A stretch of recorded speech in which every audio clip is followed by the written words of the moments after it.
In 1973, a pound of ground beef cost 99 cents, but a family of 5 still could not always afford it.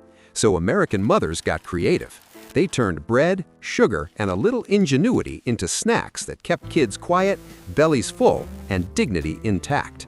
Number 14 on this list was so common in working-class neighborhoods that food historians think half the country ate it at least once a week, but today you would be embarrassed to admit it.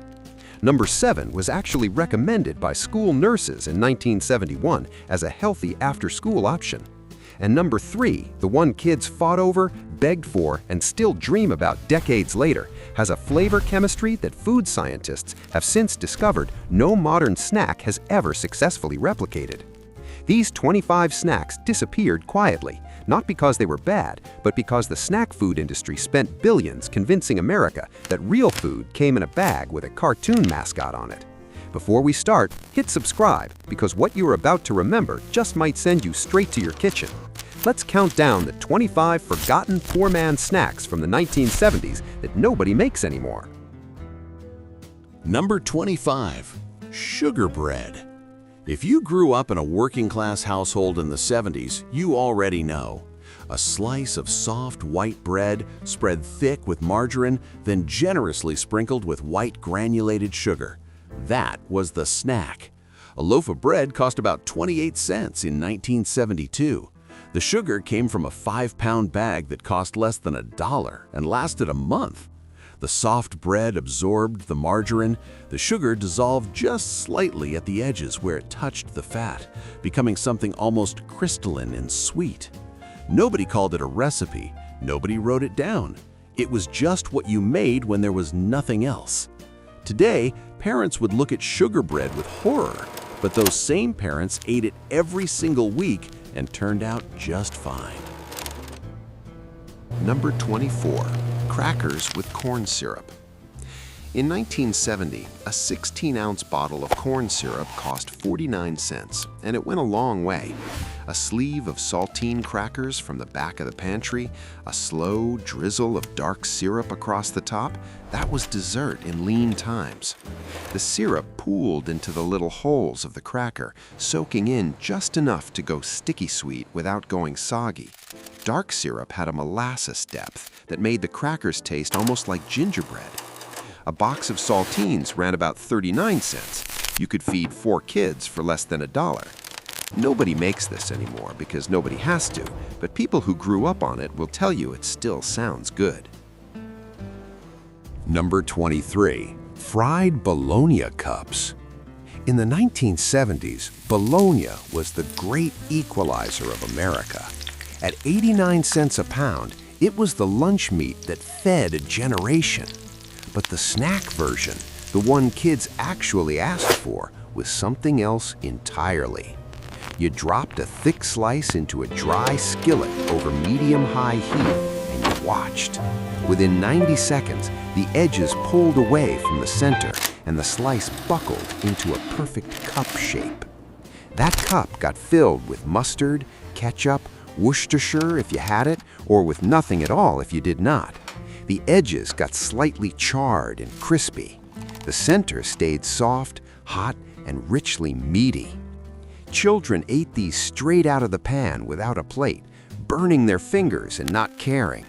It disappeared from kitchens when deli meats got expensive and when the idea of processed food became something to whisper about.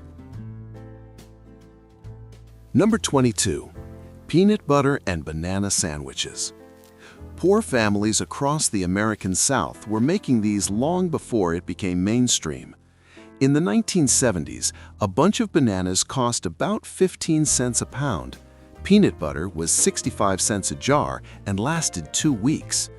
A thick layer of peanut butter on white bread topped with slices of ripe banana. The fruit softened slightly against the bread, turning almost creamy where it met the peanut butter. The sweetness cut the dense salt perfectly. Some families went further. They melted butter in a hot skillet, placed the sandwich in, and fried it until golden on both sides. The banana caramelized, the peanut butter warmed through. Something extraordinary for about 20 cents. Number 21. Mayonnaise on white bread. Here is one that makes modern Americans recoil, and that reaction tells you everything about how far we have come from honest poverty. A jar of mayonnaise cost 77 cents. Bread was always there. When there was nothing else in the refrigerator, no lunch meat, no cheese, no leftovers, you made a mayonnaise sandwich. 2 slices of bread, a generous spread on both sides, salt and pepper. The fat made the bread feel substantial. The salt and tang woke up your taste buds enough to feel like you had actually eaten something. Families with gardens added a slice of tomato from the backyard. That was the deluxe version. Nobody talks about this snack anymore because hunger has a way of staying private. But the people who made them know exactly what they tasted like, and they remember without shame. Number 20. Vienna sausages, straight from the can. A can of Vienna sausages cost 29 cents in 1975. 7 small rubbery sausages floated in a pale, slightly gelatinous brine. Generations of American children drank that brine without thinking twice. You peeled back the lid, fished out a sausage with 2 fingers, and bit it in half. The skin snapped. The inside was salty and dense, with a flavor that does not map onto anything available today. These lived in every pantry as a fallback, the thing you opened when nothing else was ready. Vienna sausages still technically exist, but in the 1970s, that little pull-tab can meant everything was gonna be okay until payday. Number 19. Potted meat on crackers. A small rectangular tin of potted meat cost about 19 cents in 1972. You spread it on saltine crackers with a butter knife, sometimes with a squirt of yellow mustard on top. A smooth, spreadable paste, the color of a craft paper envelope, tasting powerfully of salt and smoke, with something almost livery underneath. On a cracker, that intensity made perfect sense. A tin fed 2 kids, 2 tins fed a family. The people who ate this did not ask what was in it. Asking cost money you did not have. Those tins still exist on the bottom shelf of certain grocery stores, but the knowledge of how to make them into something worth eating is nearly gone. Number 18. Bread and milk. You tore up stale white bread into chunks, dropped them in a bowl, and poured warm whole milk over the top, added a spoon of sugar. You ate it like cereal or like soup, depending on where you grew up.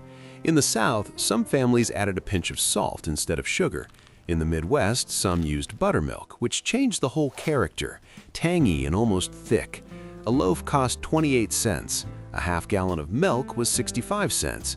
This was the evening snack when there wasn't a dessert, the late-night thing an elderly grandmother made for herself after everyone else had gone to bed. Warm milk and soft bread is genuinely comforting in a way that no engineered snack food has ever managed to touch. Number 17. Cinnamon sugar toast. You buttered a slice of bread on one side, mixed white sugar and ground cinnamon in a 4-to-1 ratio, always more sugar than cinnamon. Sprinkled the mixture over the butter. Put the slice under the broiler for exactly 90 seconds.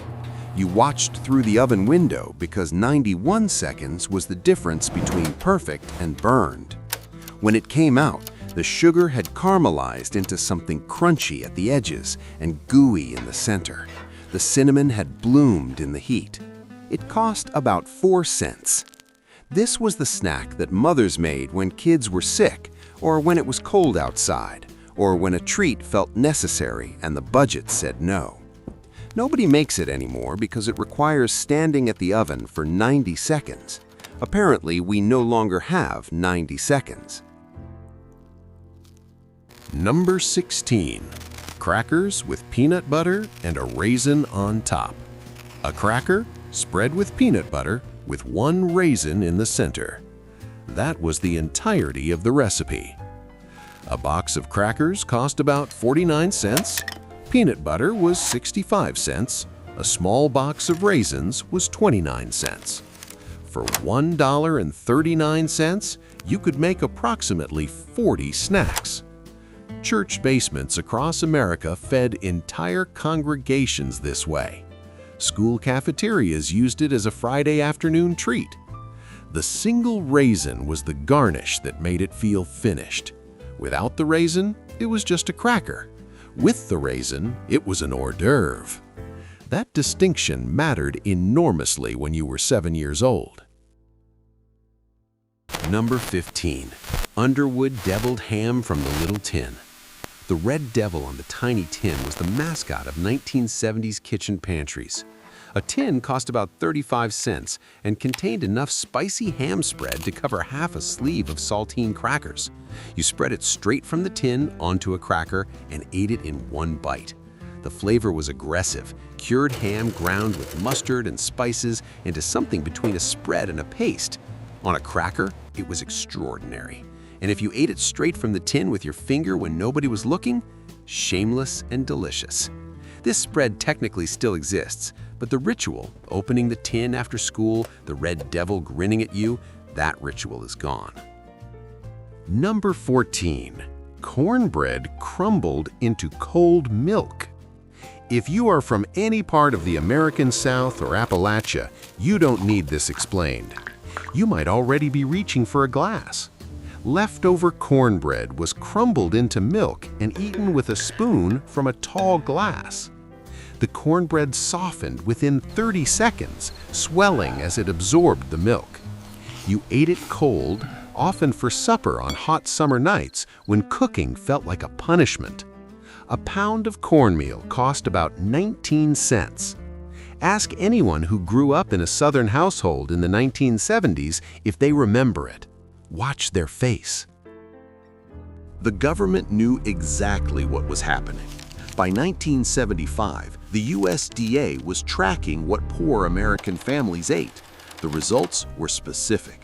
Working-class households were spending an average of $1.64 per person per day on all food, breakfast, lunch, dinner, and every snack in between.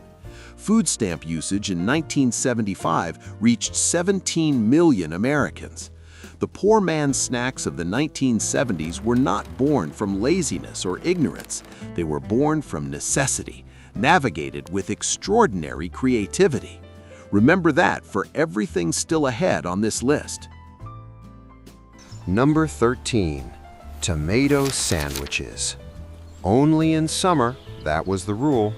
A real tomato sandwich requires a real tomato, not the pale, hollow supermarket kind, but a garden tomato, thick-walled, dense, warm from the sun.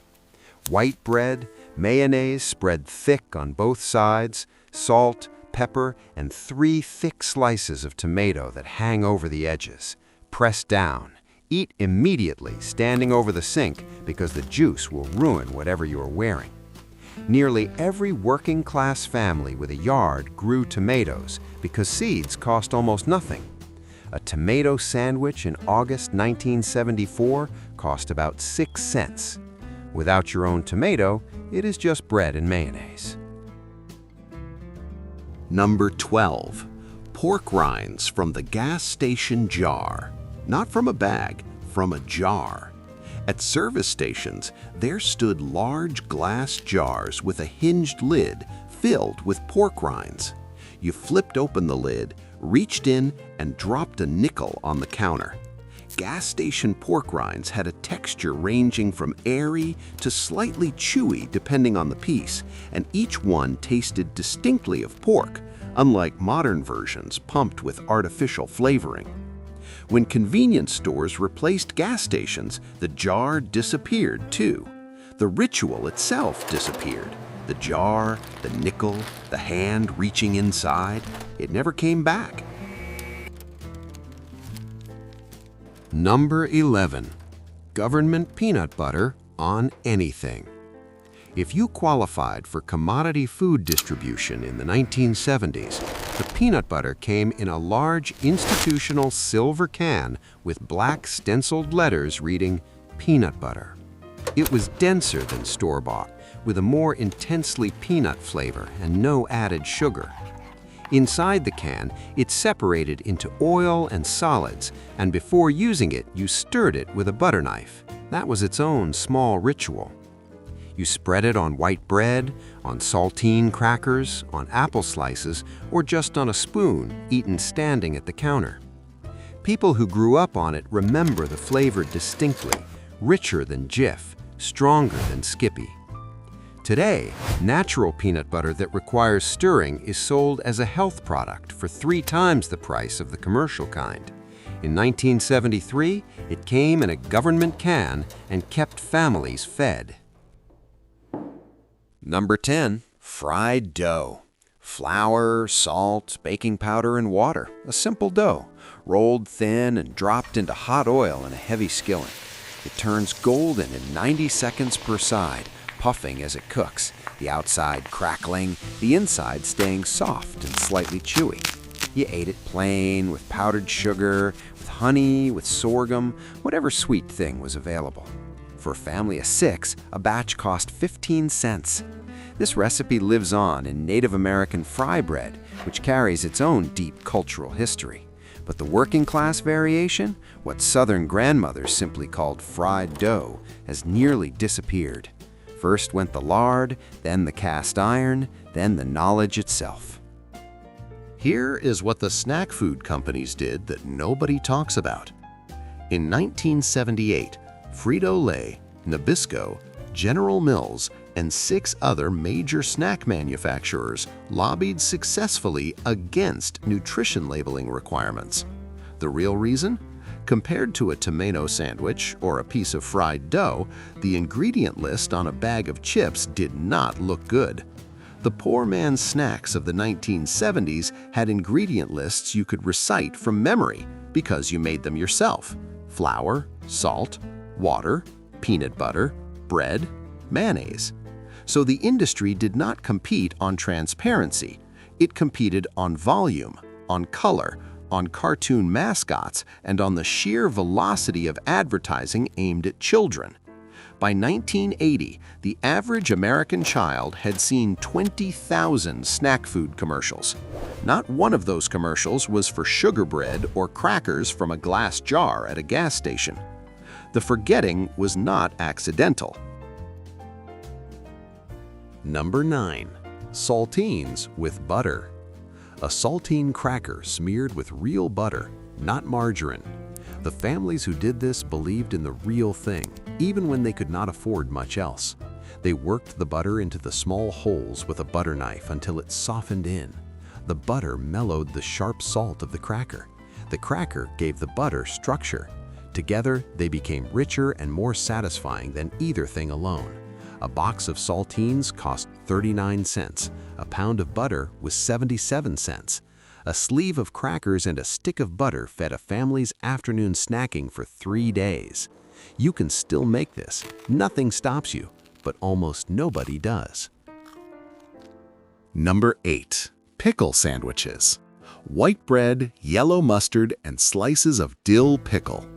The acid of the pickle woke up your mouth in a way that more expensive snacks never could. The mustard added a secondary tang. A jar of dill pickles cost 39 cents. Mustard was 25 cents. This was the snack when there was no lunch meat, no cheese, nothing protein adjacent in the refrigerator. Working men brought pickle sandwiches in paper bags to job sites because they held up better than anything with mayonnaise. The pickle sandwich never got a cookbook chapter or a restaurant revival. It is still sitting there waiting. It takes about 45 seconds to assemble, costing almost nothing. Number 7. Ramen noodles eaten dry. When Top Ramen arrived in American stores in the mid-1970s at 10 cents a package, the discovery happened quickly. You didn't have to cook them. The dried noodle block was crushed right in the bag into small pieces. The seasoning packet was poured in, you shook it, and ate it like chips. 2 packages cost 20 cents and kept 4 children's hands busy for 20 minutes. The seasoning made the noodles intensely salty and savory. You finished the whole bag before realizing you had been chewing for 10 minutes straight. The latchkey kid version, the "mom won't be home until 6" scenario, had a specific desperation and pleasure that no dorm room crunch has quite matched since. Number 6. Brown sugar sandwiches. Butter on white bread. Real butter, because brown sugar required butter for the chemistry to work. The sugar was packed down thick over the butter, dissolving at the contact point into something between a paste and a glaze. That interface, where fat met molasses-laden sugar, had a caramel depth that white sugar and margarine never achieved. A box of Domino brown sugar cost about 35 cents in 1974. Families who baked kept it in the house always. Children learned quickly the brown sugar box in the pantry, plus bread and butter from the refrigerator, equaled an after-school snack that felt almost extravagant. That willingness to find luxury in the simplest pantry ingredients was the signature of 1970s working-class cooking at its most honest. Number 5. Sardines on crackers with mustard. A tin of King Oscar sardines in olive oil cost about 39 cents in 1975. 6 to 8 whole small fish. The bones were softened enough to eat completely. The flesh dense, salty, with a taste of the sea. On a cracker with a dab of yellow mustard, 1 sardine per cracker. The calcium in the bones made them genuinely nutritious. The omega-3 content, by modern standards, made them almost embarrassingly healthy. But the flavor was assertive, not for anyone who associated food with mild and agreeable. The people who grew up on sardines and crackers did not think of them as poor people's food. They thought of them as correct.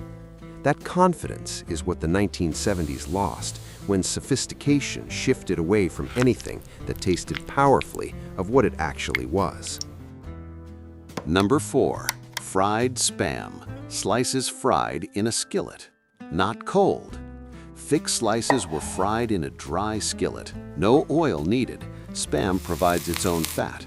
Fried until deeply browned on both sides, crispy on the outside, hot and juicy on the inside.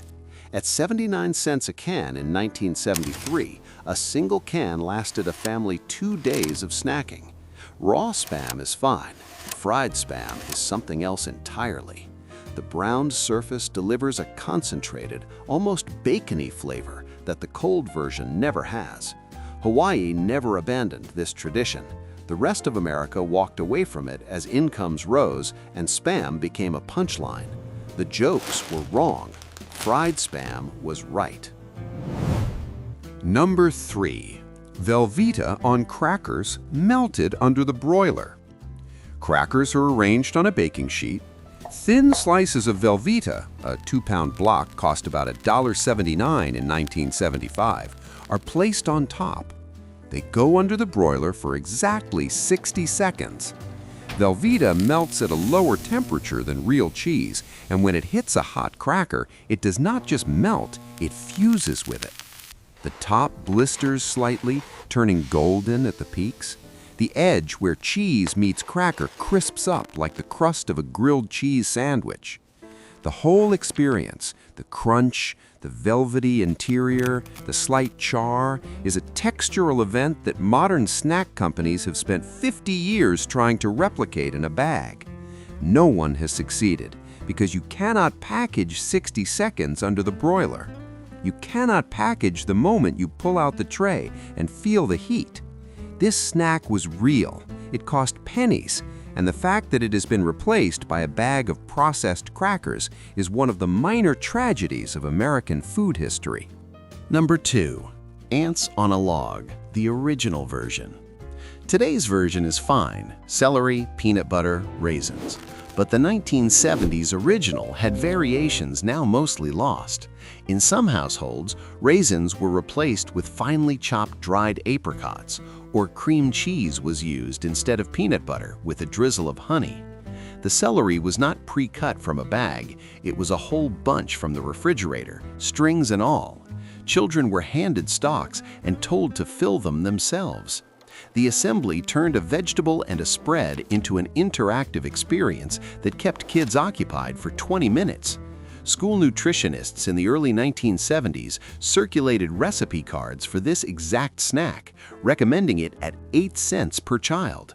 The spontaneous, improvisational version at the kitchen counter is gone. Number 1. Popcorn from a pot with real butter and seasoning salt.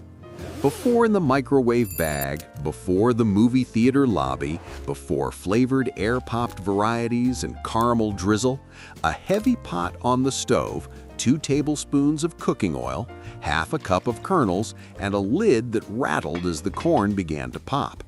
A bag of popping corn cost about 35 cents in 1972 and lasted a family 6 or 7 movie nights. When the popping slowed to 1 every 3 seconds, you pulled the pot and tipped it into the largest bowl in the house. Always the largest bowl, because it had to be the largest. Then you poured real melted butter over the top and shook on the seasoning salt. The butter soaked in unevenly. Some kernels were generously coated, salty and rich. Others were barely touched. That unevenness was the point. The bowl went to the center of the family, and everyone reached in at the same time. Saturday Night in America in 1974 tasted exactly like that. Microwave popcorn changed everything in the 1980s, and in some ways changed for the better. But the version that required a pot, a rattling lid, and a family standing in the kitchen watching it happen, that version tasted like something more than corn. It tasted like a whole decade, warm, imperfect, and unmistakably real. Make something from this list this week. Cinnamon sugar toast under the broiler, fried bologna cups in a dry skillet, Velveeta on crackers for 60 seconds. You won't be embarrassed by what happens. What will happen is this: you will eat it, and for a moment you will be transported back to a kitchen you might not even consciously remember, and you will understand, in the 1970s, they didn't make poor food. They made real food, fast, cheap, and honest, because there was no other choice. Tell me in the comments what you will make first, because that knowledge should not disappear with the generation that invented it.